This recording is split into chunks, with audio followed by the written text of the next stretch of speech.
good night, and welcome to Soup City Sins, Sheltered or Saved, Season 1, Episode 4. Countless voices and a symphony of rooms. And I am your storyteller, Nobody, your number one fan, and the greatest believer and hopeful adherent to the idea of you enjoying what this troupe may offer as they sojourn through the night of Chicago. So, even as it need not be said, thank you, each and every one. And now, we just wait for our additional players. We unfortunately lost a good deal of our audio for the first half of play. The shelter coterie, presently consisting of our Tremere Magister Hestia Green, we included a Mr. Aaron Wright, who is a Banu Hakim investigator, Miriam Ashton, the Samij tattoo artist and rebuilder for the Bahari in Chicago, and this most recent and first episode, this fourth episode, we added the presence of a Theo monk,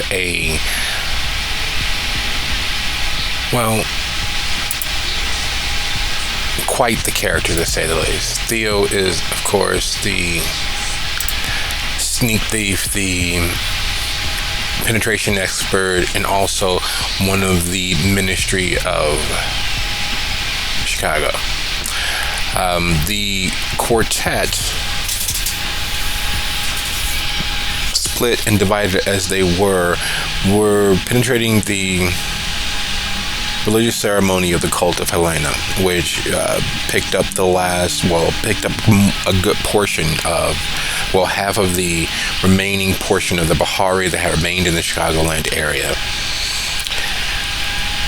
Miriam remaining on premises as Aaron and Hestia went to gain the help of Permijan Rosa Hernandez from the Garfield Park Conservatory, from Garfield Park, where the conservatory is. Theo Monk pursuing the leaving Reverend Mother of the cult of Helena, Claire, and her bodyguard Alexander Hunt, a fugitive from the Chicago Banu Hakim. During the first half of play, each of the characters were moderately successful in furthering their own ends and aims. Miriam, in regards to taking part in the final throes, the last gasp of the religious orgy that the other members had witnessed and fled.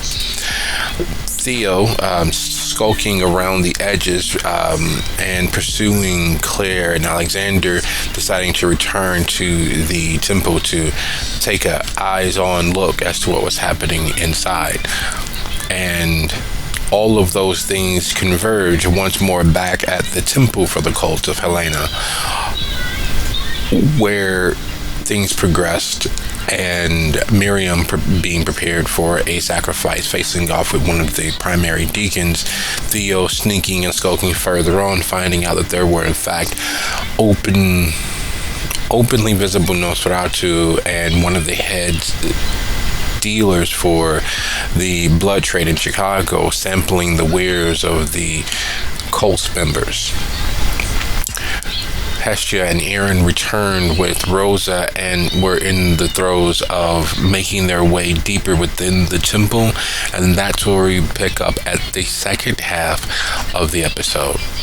Thank you for your understanding, and hopefully this last portion is enjoyable. Thank you.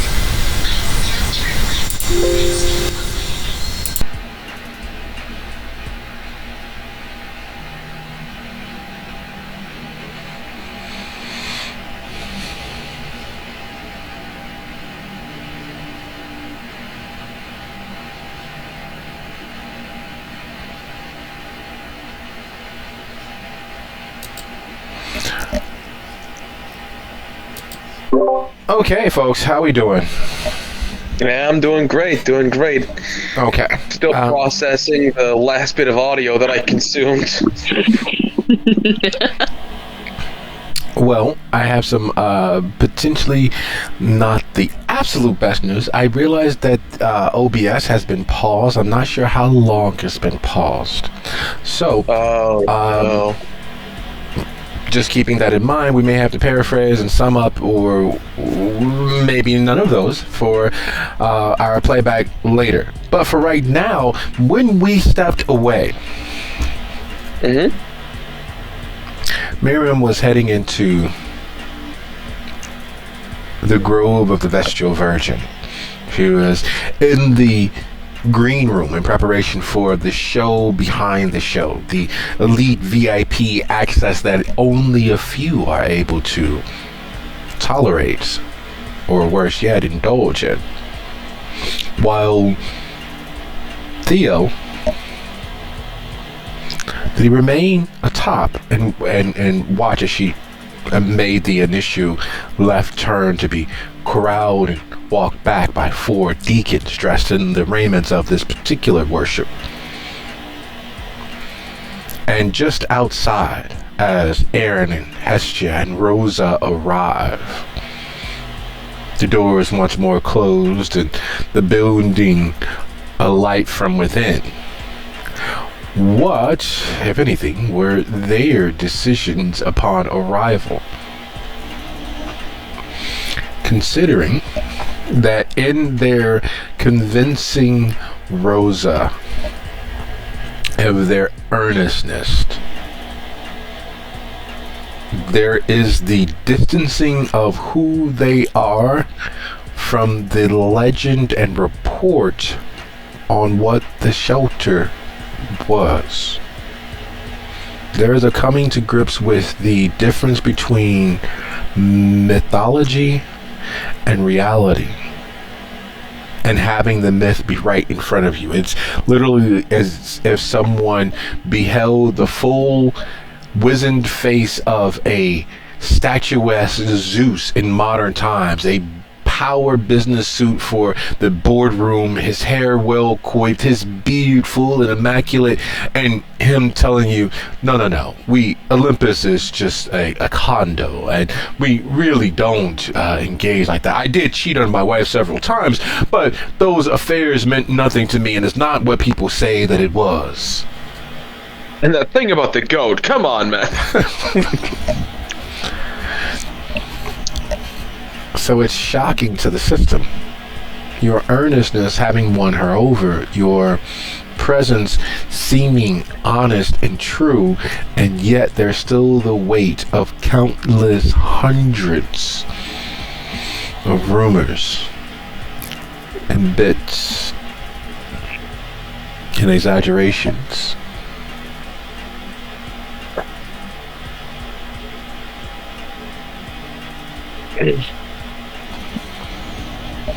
Well, I think the only one of the two of us that really has to worry about their legend and its implications in the moment is poor Hestia here. You'd think that. However, there is very much the real and true understanding of guilt by association.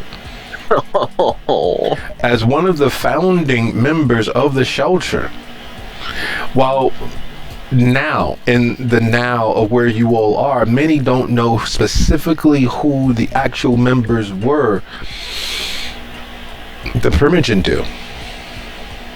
The Primogen know who exactly the shelter were and quote-unquote are. The connections that the shelter made, destroyed, eroded, and built up are matters of record for the Primogen members. Rosa was there at the Empyrean party when Cameron wined and dined her and treated her as an actual member of the Primogen instead of just the gangrel outlier. Rosa was there when the shelter received the first of its kind leniency and being shuttled off to re-education at the hands of Critias. Rosa was there when Critias by proxy, defended the shelter's honor against the wolf pack. Rosa was there when the shelter brought Lulu in for questioning in regards to the plans of the Bahari. If not for the shelter's intervention, the Bahari's attempt at assassinating Prince Jackson, the Bahari's attempt at usurping the city from the tower, might have actually worked. So in that myth are moments that where she was there, and yeah, it really was as magical as many of the lies attest to. They were blood hunted and survived, and not only survived but were allowed back in as hounds again. There's rumors of them literally being the fomenting factor why Prince Voivod Albu actually even has the power that he does. Supposedly, the shelter were responsible for, well, the ending of the Anarch power structure in the south suburbs. And yet, Hesha is here saying that at least one of the many things, one of the many facets of the shelter isn't real. And Aaron being with her as part of the shelter, one of the founding members, yeah, he's looked at under the same scope. He's painted with the same brush. Funsies. So it's very much you were built up to be this big bad thing, but there's a crack in the wall, and maybe there are more. Mm-hmm. Alright, cool.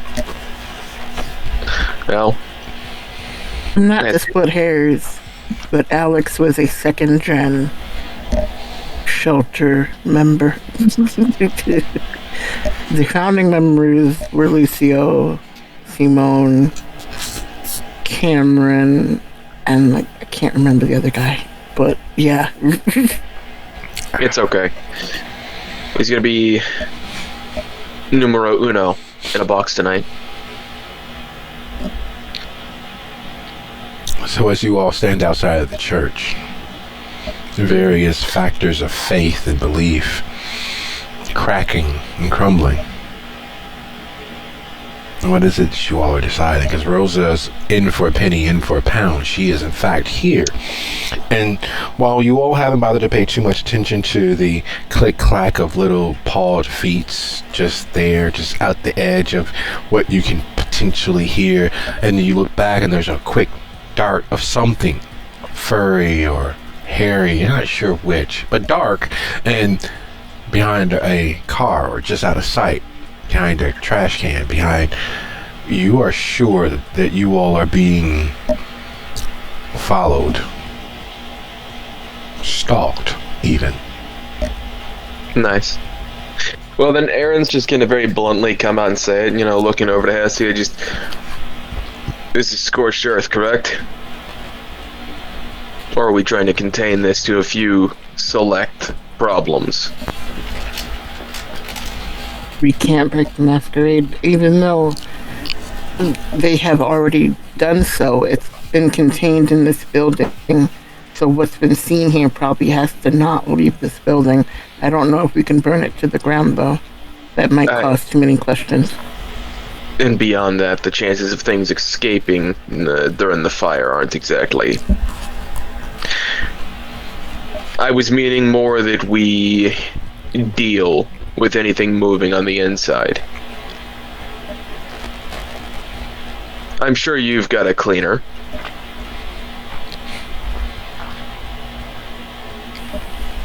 As much as she is leader, she kind of looks to Rosa because Rosa is a primogen.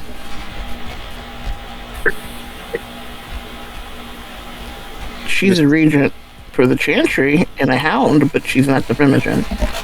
following that subtle kind of body language there as she looks over to Rosa, he'll do the same. Just, are you comfortable with that?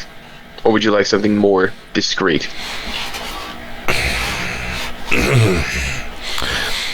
Discreet is always best. But if what you're saying is true, and there's even one whiff of the masquerade being broken, if we cannot find the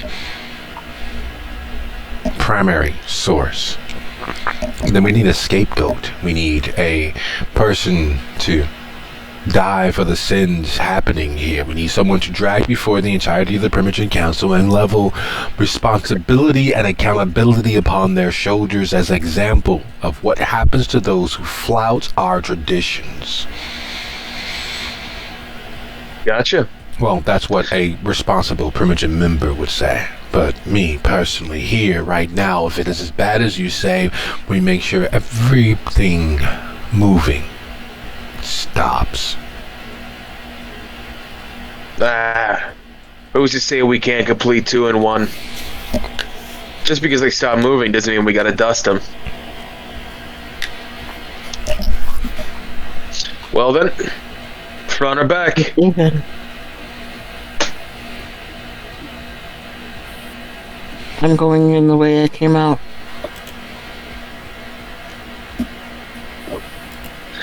And she goes to open the door. He'll go with, just kind of, I guess, slapping on some knuckle dusters. As the door opens, the scent of used persons assails you. Death has a stench that sticks to everything. There was death here. You all witnessed death here, but this is just, as it's allowed and had time to cool and to stick to flesh and to crawl up walls, it has seemed to grow and magnify in its intensity. And as you all open the door, the first thing you see is roughly about 20 feet beyond. There is a person laying absolutely prone on their face with several other individuals gathered around them. The naked flesh doesn't really do much for you, doesn't gross you out, but the slickness on the skin, the limp appendages attempting to be roused to greatness is sad. You all were here in the near apex of their worship, and it was a frenzy. If not for being so thoroughly offended, it would have been easy for you all to be swept along.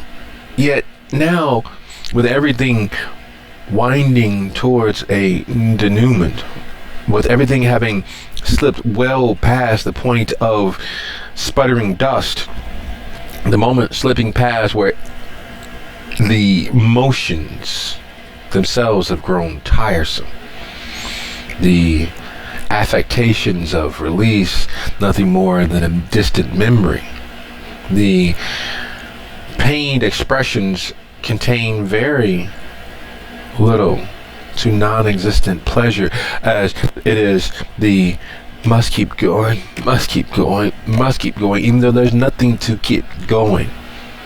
Certain members have it a little bit easier, the ball gags, keeping them from being able to cry out or offer any options other than take it, or give it, or both in some cases.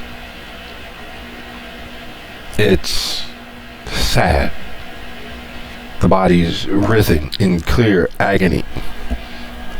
The stains upon the floor, and moving through the crowd, the few individuals that are clothed, many of whom are wearing the raiments of this particular worship, watching the final gasp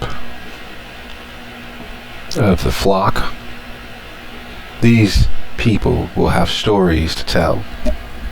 These people will have memories and fond dues of that time where they literally frolicked themselves into the hospital.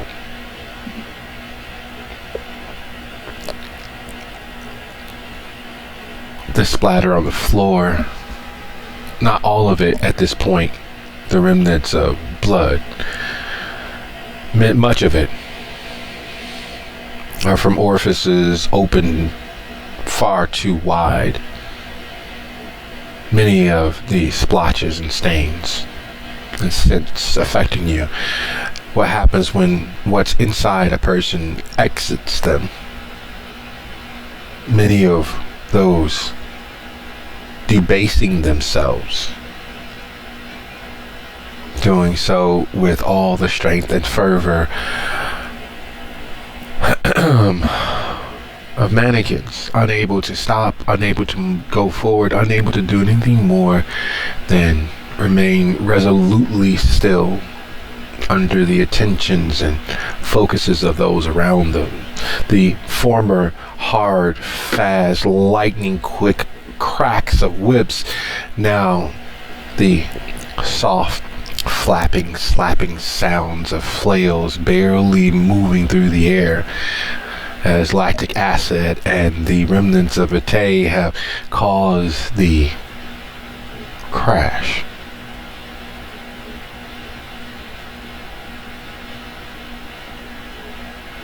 There's a very clear, like almost snarl of disgust on his face as he just... Well, I guess these ones won't be going anywhere anytime soon. I'd say better get a little deeper in before things start screaming.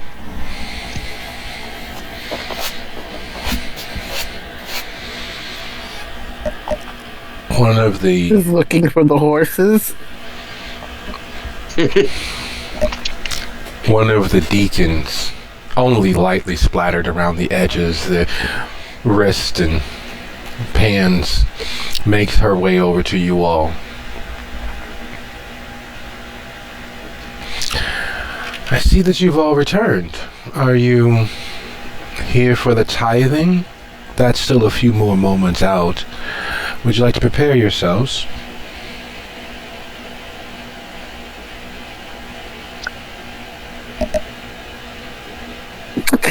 Where has your mistress and her bodyguard gotten to?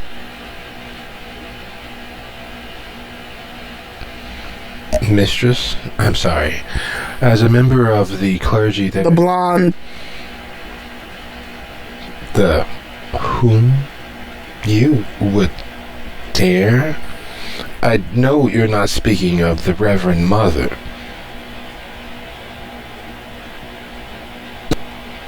So that's who she is.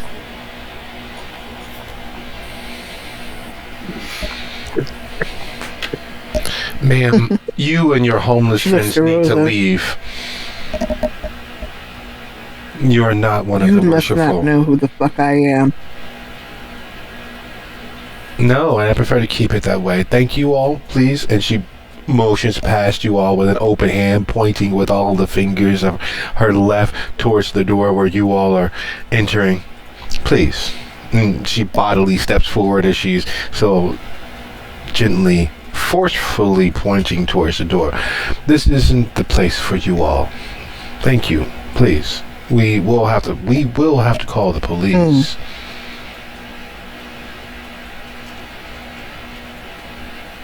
With all the blood on the floor? Yeah, go ahead. Ma'am. Ma'am, please. Please.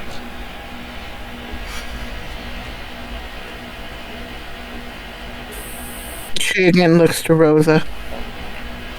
Rosa's brow is nearly in her hairline as she looks past the deacon and looks to you. The sadness in what she expected was a spectacle. What she is greeted with is the worst sorts of former 1970s rock star glory, where they were thin and svelte at that height of their fame and are now large and corpulent. The drugs of their youth now replaced by Viagra and Cialis, and there's a pill for cholesterol, and there's a pill for the arteries. They're on a regimen of Tylenol because they can't take anything heavier for their heart, and they're just sad. All of them machismo, the threat to the public well-being, faint memories at best, ghosts completely dead and gone as an average. The slapping even sounding very, very sad. It is literally as the flesh is hitting the flesh. There's not even a slap. It's more of a slither, and the pop is gone. It's just slap against wetness, with wetness, limp noodles constantly flailing at another, the yowls and cries of pain from further in the building, clearly the only activity and sound of passion still at play, while here the fervor and frenzy having burned itself out and continuing to burn itself even below out. It's just depressing.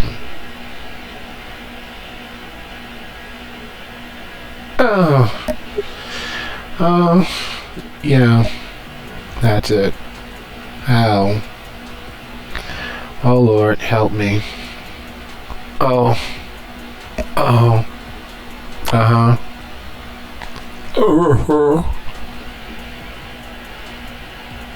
Alright, Hestia, I'm sorry, I'm done waiting. Stagnation is death and we've got a job to do.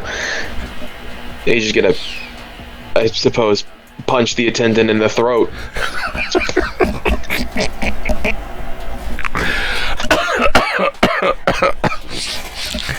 Are you sure they're not going to enjoy that?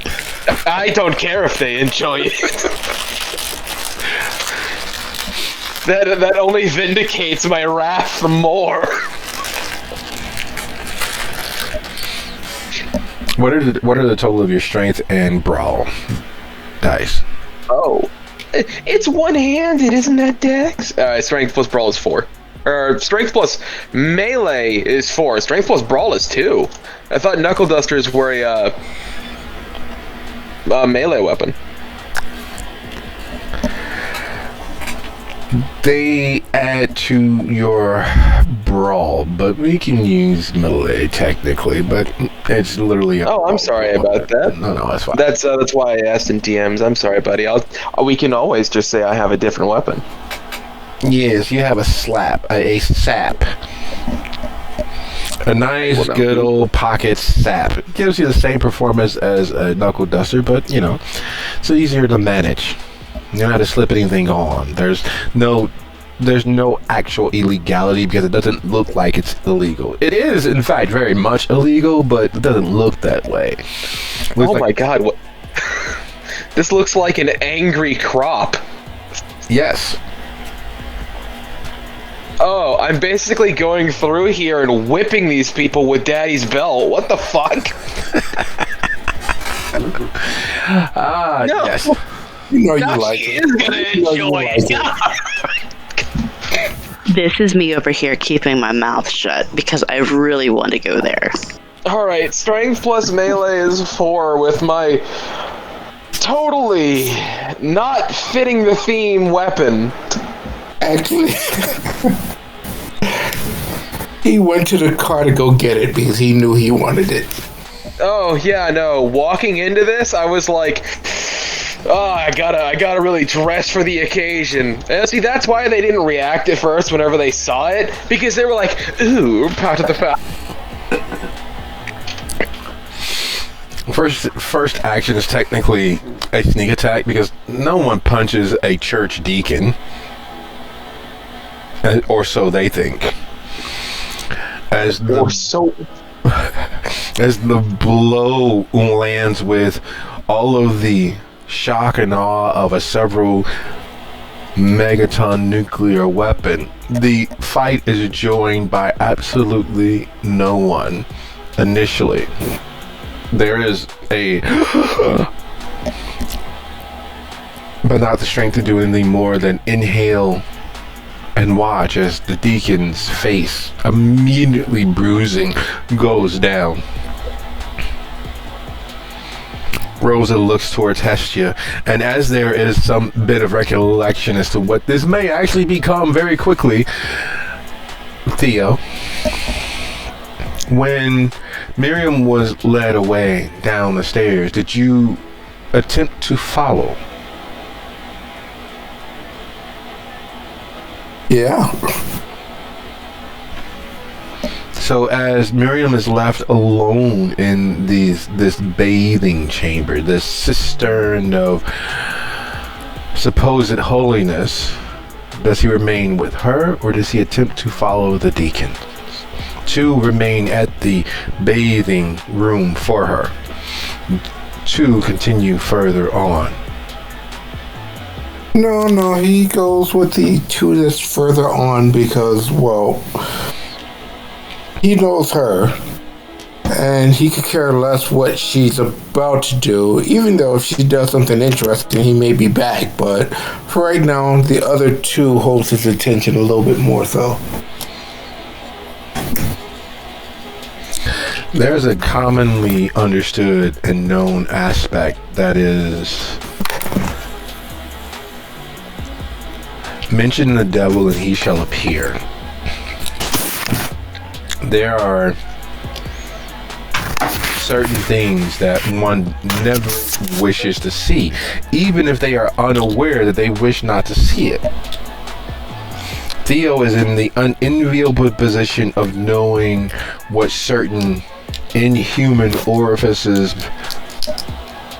and appendages on certain members of the sewer rats are used for. Moving further on, the VIP elite members of the cult of Helena, the bottom feeders, the ascetics of this particular arm of the cult, twisted bodies at odd angles and appendages that are completely inhuman. I don't want to scar you too permanently, and yet one of the very real members of the cult is a conjoined set of twins, their bodies twisted and melded together in odd angles. Not being a bagger, Theo doesn't recognize them. Not being a person who has frequented nor tolerated the existence of the circulatory system and the local blood trade, these individuals are an unknown quantity to him. Unfortunately, seeing Janice collect and sample the life fluid of various individuals, and not in the way that unmasks them as kindred, but in the way that unmasks them as predators, taking from various appendages that blood should not naturally flow from, taking from various aspects of play through licks and supping, the sound of a toothless person salivating and working at a all-day sucker will never leave Theo's mind as he watches as Janice collects, samples, and slurps and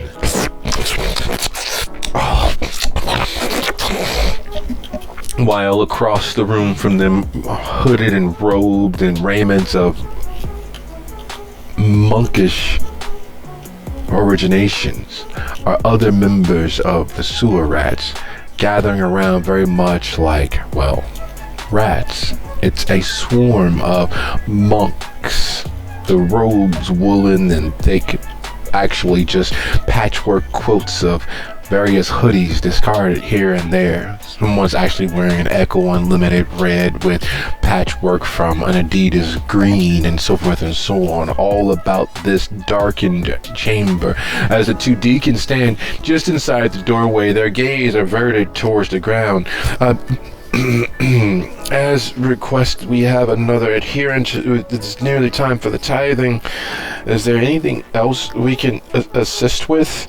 No, just send someone fresher, more flaccid, please. They are running out of steam. We need more excitement. We need... Of course. As the Queen... Reverend Mother suggests, we will make sure that any members... Just be gone with you. We have things to do. Just go.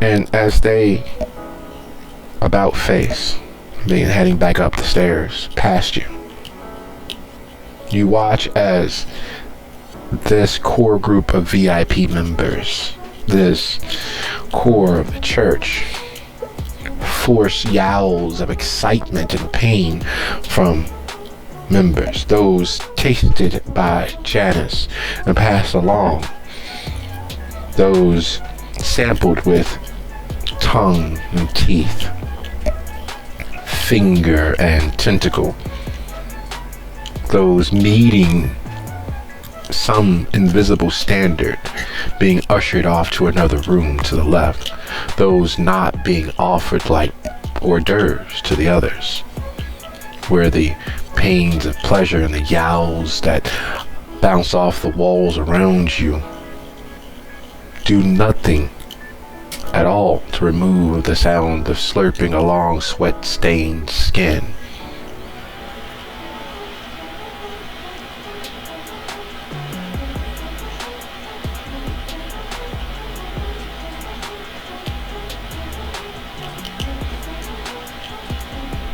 Theo takes a mental note. That's gonna require staking, but he'll deal with that later. Would you be so kind as to roll your resolve?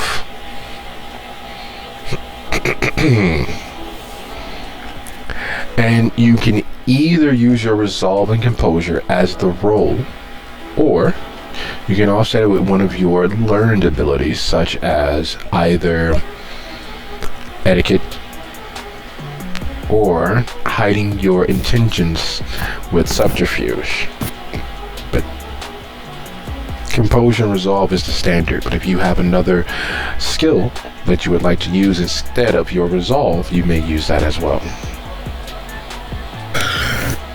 No, I'll keep resolve and composure because the dots are going to remain the same. Okay.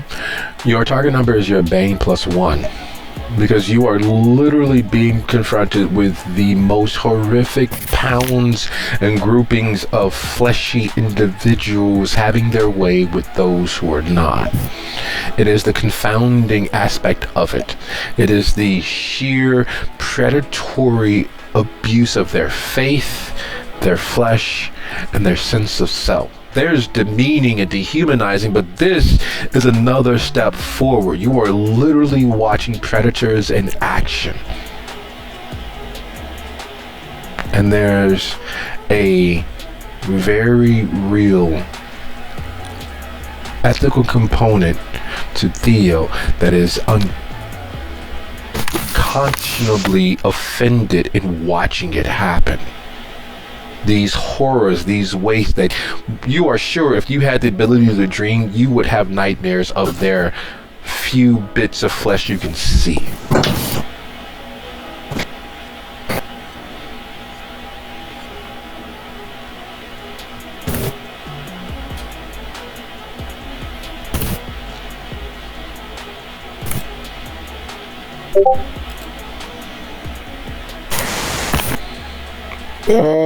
I'm gonna re-roll those failures. And wish you luck, then, compositing. Better. Oh, that is markedly better. through grit teeth and You're not sure where you find that endless reserve of, not now, but soon, this will be scrubbed from my soul. That promise of soon is what keeps you from, well, God knows what sort of horror and pain you would try to unleash on those before you. The shadow is not able to hide just how wrong it is what you are witnessing. And as the deacons head back up the stairs to the cistern room, the bathing room, the room where Mary is being purified for stepping into the next echelon of the worshipful, paying with her pound of flesh. Are you prepared, sister? She will run a hand through her hair and shake it out a little bit. Yeah. Let's go have some fun. Of course. The robes there are for you. Beyond this point, only those so deemed worthy are allowed. You will need to.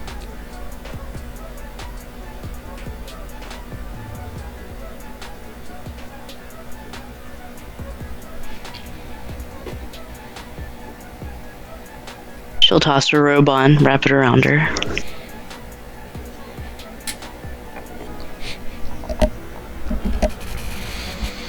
So she does not disrobe, she keeps on her clothing. Oh no, she gets clean first. I thought that was implied. Every kindred is attracted to heat. Their absence of a core temperature of any note is one of the reasons why, if the hunters or the federal government ever learned of that aspect, they would be very, very easy to track in an urban environment. All you would have to do is plug into people's energy, Nicor, or whoever the central provider for energy to the homes, condos, and apartments of the city, and those where the heating costs were anywhere from 30 to 45% higher than the average would be the primary sources of targeting. Because in their own environments, kindred need that heat. They want that heat. That's as close to human as many of them and most of them will ever feel on the average. The waters in the cistern, though water is stretching the definition of what's actually there, are heated to the point where most persons would be uncomfortable. They would be exiting covered in sweat. They would be exiting as if they had been in fact in a sauna, or more accurately, slightly cooked to the right temperature. For Miriam, those waters were, well, luxury. It's like being home, safe and sound in your haven, where everything is set to the perfect temperature for you, except for liquid. The deacons don't bother to notice, or are unable to notice, that you're not sweating. You should be sweating, purified in your own juices when exiting, but they don't notice. What they do notice is the artwork across Miriam's skin. The artwork that, well, the visiting evangelist is purported to be responsible for. And it begins to slowly dawn on them that maybe, no, that really couldn't be. Sister, I didn't ask your name. I didn't give it. For our registry, we need to know which member has risen to the correct echelon.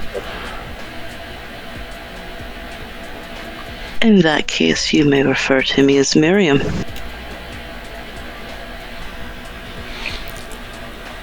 Would you be so kind as to go ahead and roll your charisma plus stealth? Your difficulty is your fame. +2.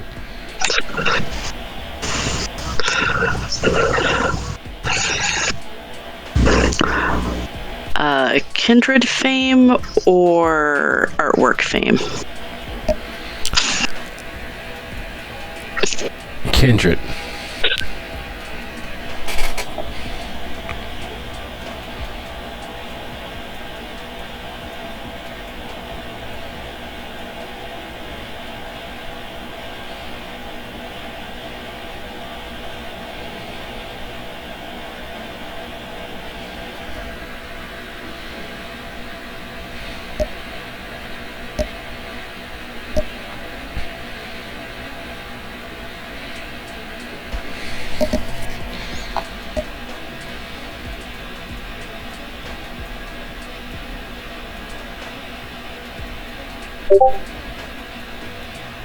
Ooh. Ooh. It's all good. It's not like she usually tries to hide who she is anyway. As recollection dawns, as recognition filters through the slavish devotion to their worship, like fear, what is happening with them can be scented. It can be sensed and felt in a way that it shouldn't be. You know that something is askew as unconsciously the lead deacon who has been guiding you thus far takes a quarter of a step back. It's a small thing. Maybe it's just to readjust his posture. Maybe it's just because he has something in his pocket that's not sitting right. Maybe it's just the pain of his shoes. Maybe they're too tight. But that small quarter of a step is explosive. Having sojourned with the shelter in full bore, all get out, having killed in support of the shelter, there's certain wariness that is undeniable. There's a before, there is an after for each of those moments where she has literally sought to take another entity's existence from them. And she recognizes it dawning on each of those deacons, one after the next, from that small quarter step backwards. It is an impossibility with her experiences that she does not know that what happens next is something and someone on a chopping block, and it is not planned by those deacons to be either of them. Oh, Miriam, that is a lovely name. Right this way. We need to take your picture first so that we can put you on our banner for all of the other aspiring members. If you'll follow us this way. I'm afraid that photography is out of the question, gentlemen. I do have a reputation to keep within the tower. Oh, of course. But this will not be leaving our premises. This is solely for the church. Right this way. It will take a step forward. She'll take a step forward and smile predatorily. I must insist, no photography. Which means you're going to go ahead and roll your charisma and intimidation. And while that roll is happening, the slap across the face, because that's what it sounds like, is instantaneously effective. The bruise that blows up on the side of this deacon's face is technically a work of art. They go from alabaster to violet and a garish red immediately. At the exact same time as their lovely white suit touches all of that dirt and filth on the floor, their face becomes a veritable rainbow. What is it that Hestia and Aaron are doing as that occurs?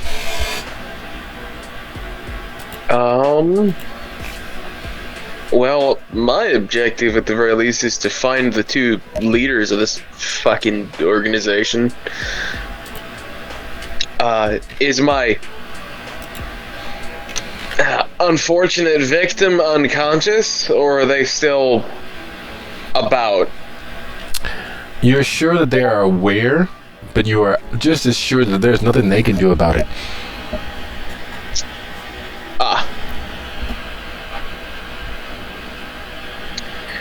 Then he'll just kind of... Yeah. He'll just kind of... Not quite kneeling down, because he doesn't want anything of his beyond the flats of his feet to touch this floor. But lowering himself over them, just... Where can we find the... What did she call her, Astia? Whatever, you know who I'm talking about. Where can we find them?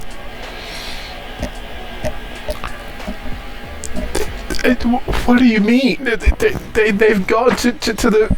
They've gone to the rectory. They've gone to Joliet. Is that in this building? No, Joliet, the place up north. All right. Thank you.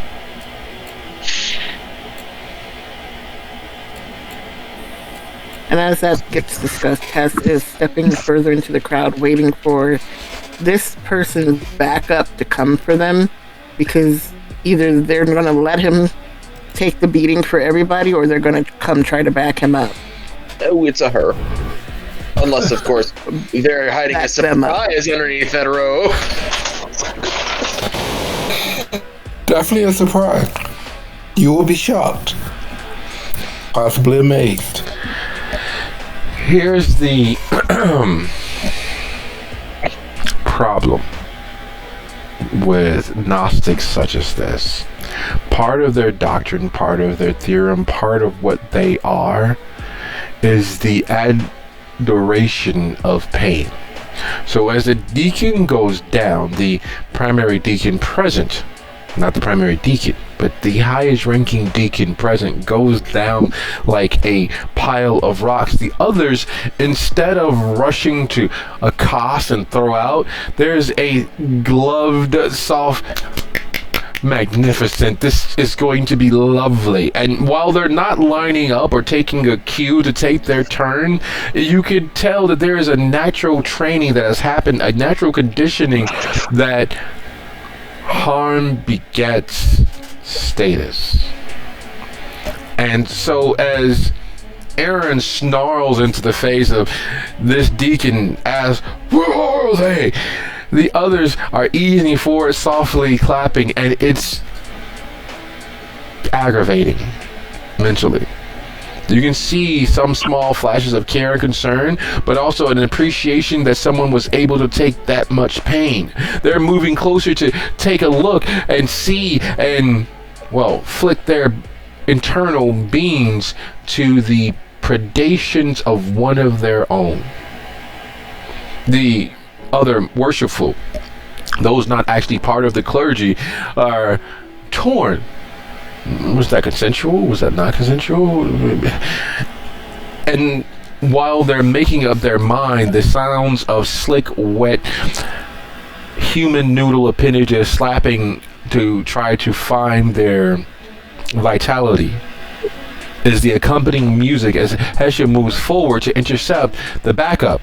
The backup who is moving closer and closer with a soft-handed, gloved clap as some are smirking in appreciation, some are slightly putting forth the act of being offended, but there is clear that they are very much non-violently attempting to corral and cordon off the lovely, glorious, painful happenings.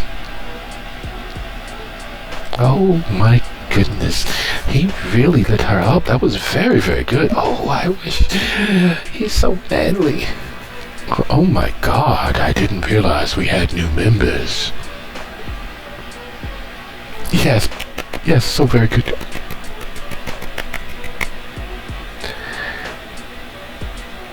Alright, STM, we know they're not here. finish the job here, collect Miriam, and then... Oh no, finish all me. of them? Finish me.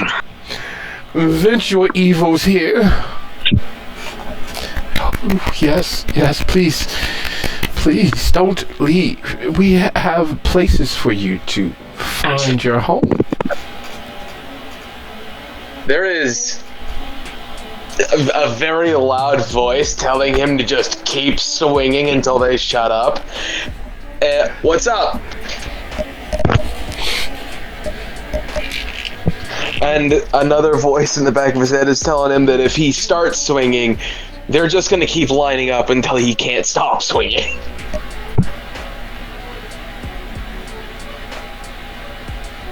I mean, come on, if they line up, it'll make it easy for you to take them out. He has a point. Rosa. Seems like the important ones are probably elsewhere in the building. We need to find one to take the blame, I guess. But the big boss is gone already, according to that idiot. Oh, don't feel that way.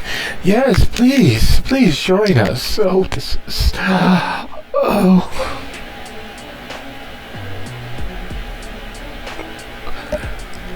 While you all feel the internal push and pull of being horribly offended,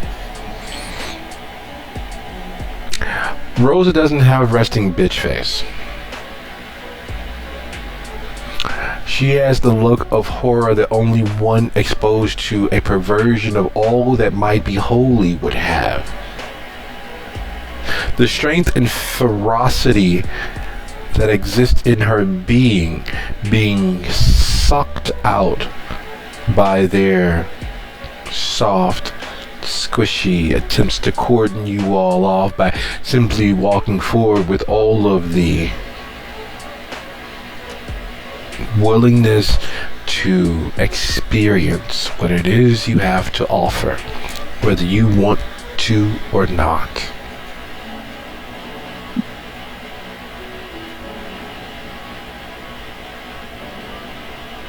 Yes, stay.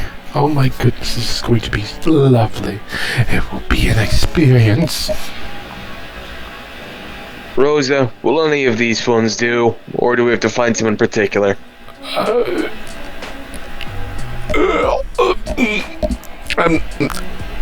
She Head in the game, come on.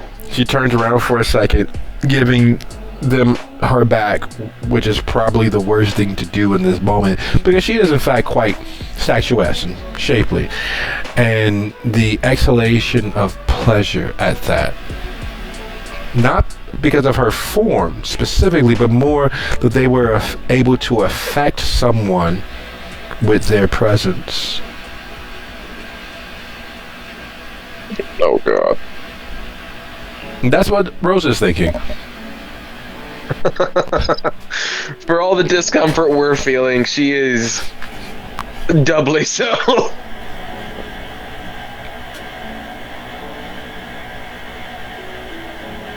Okay, so compel is like...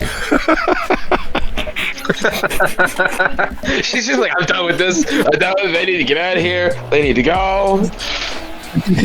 I know command is like one word usually, but compel is like a directive of some sort, right? Yeah, something that could be accomplished with immediacy. For instance, you can't tell someone to go to sleep because, well, they're not sleepy, they're not sleepy. You can't tell someone to do something that would actually actively harm them, either physically or socially, because then they would get a chance to resist. It's something that can happen with immediacy for them. A simple sentence, a simple command of sorts.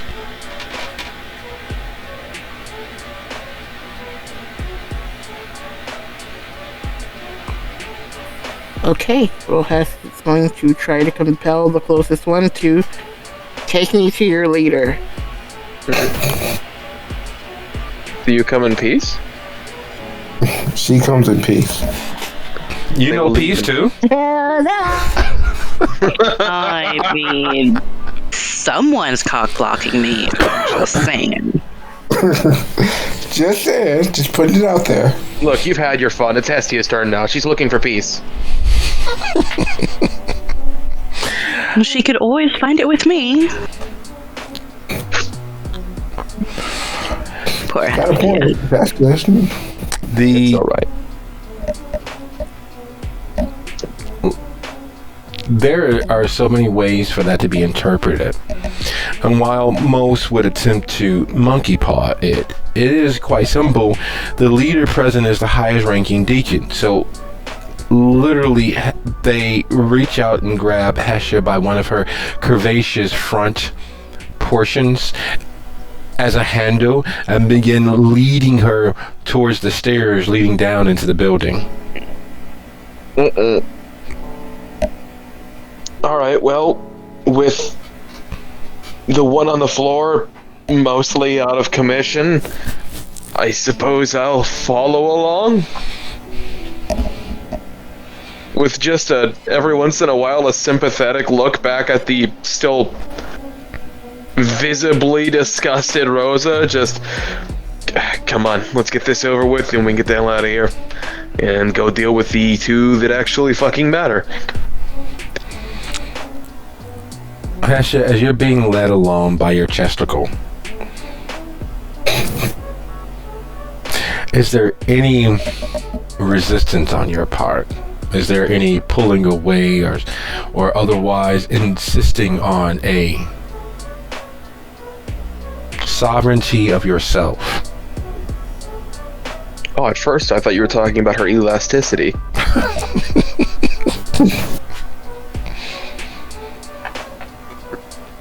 Basically came into a sex dungeon to get a mammogram. Hess is 4'5" and easily angered. So being grabbed by the tits and dragged along is Look. bound to get people losing of kneecaps. I think grab her by her tits is not the worst way they could have ended that sentence.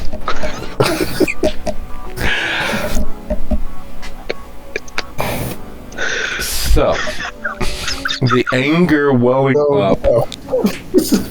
The anger welling up in you is phenomenal.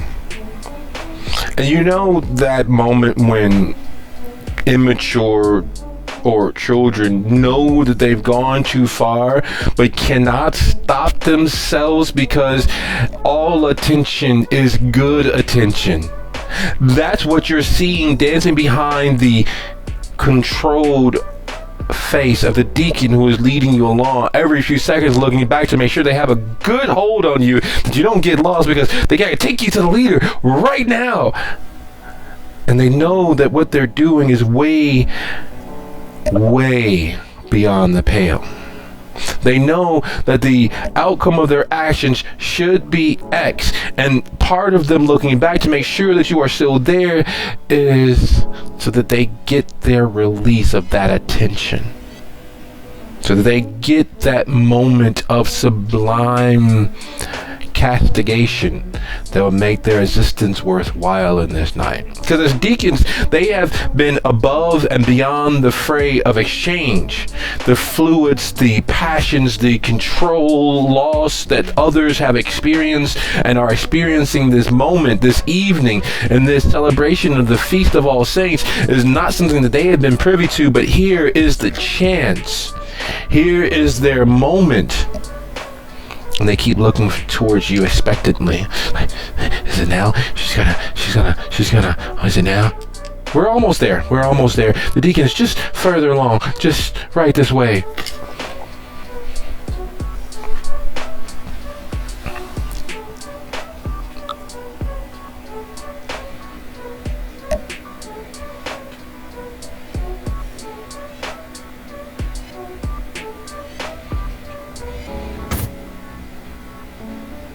I think when we get to a point that she feels like she wouldn't get turned around or lost any further, she looks back at Aaron and very carefully grips the wrist of the hand that is on her boob and starts squeezing it until she hears something give. Oh, So, just hope that he doesn't return the pressure favor.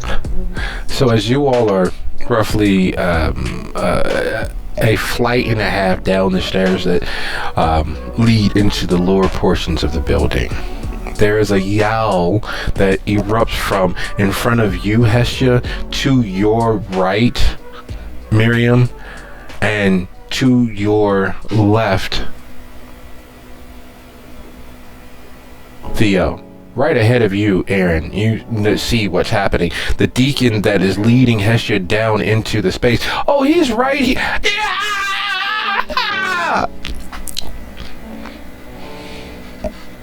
You all come to the intersection of the flight that leads further down into the building, upon which is standing Miriam and 4 other deacons, surrounded. Miriam is disrobed and dressed in a lovely form-fitting drape of a robe. The sort of thing you would see on virginal sacrifices in old movies. This is what she's effectively wearing, except for this one has a hood.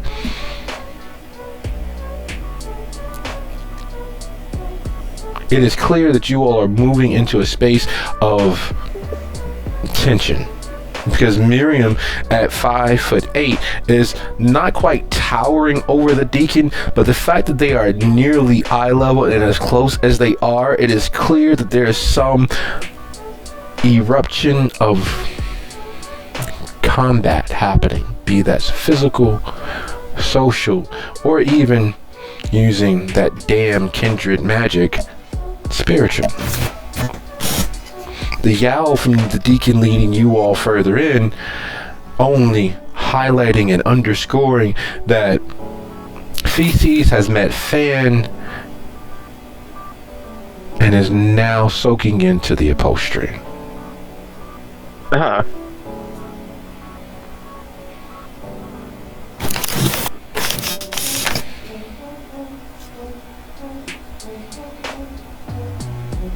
Well,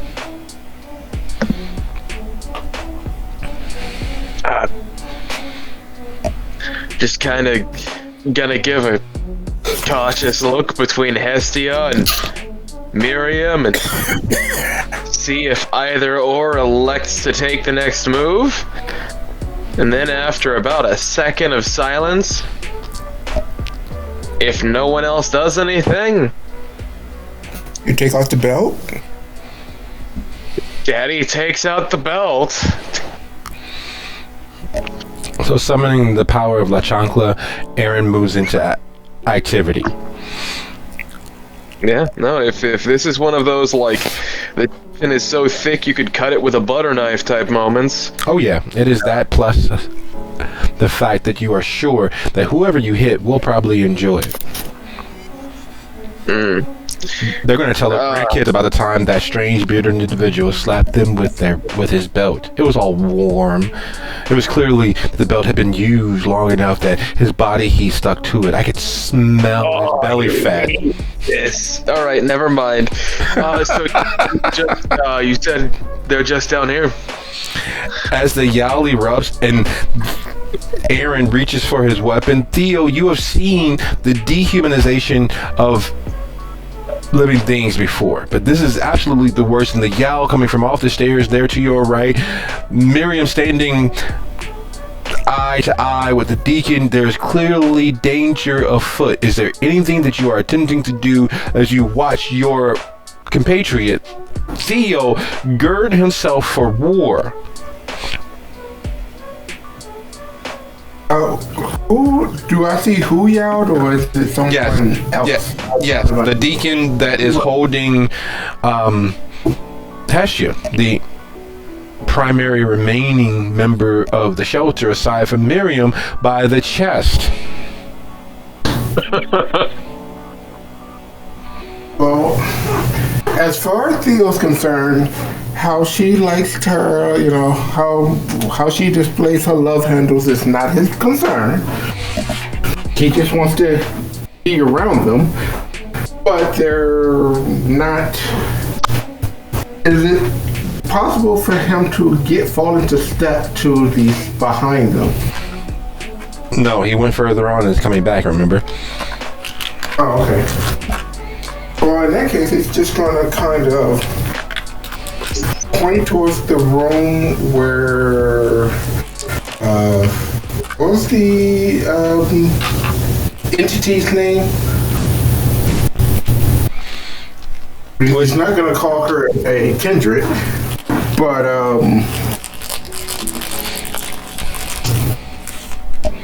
the entity that was in the room with the other three in that room, he's pointing towards them. So he reveals himself to do so? No, he just points. He knows they can't see him, by the way. Okay. And Miriam, the yowl of pain as you see Hestia and Aaron being led down the stairs, the other deacons behind Aaron further up the steps, giving them just enough space of privacy of the moment, while Rosa, the gangrel primogen, right over Aaron's left shoulder, heading down the steps towards you.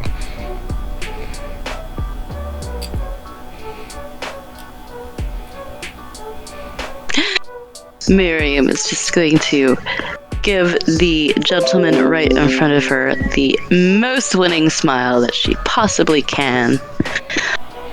Oh, my dear, I really hate to do this. And she'll look him in the eye and say, forget.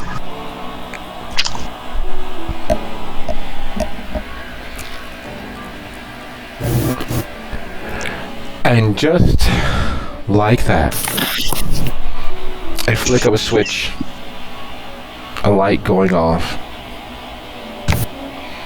the primary deacon's last few moments slipping into nothingness.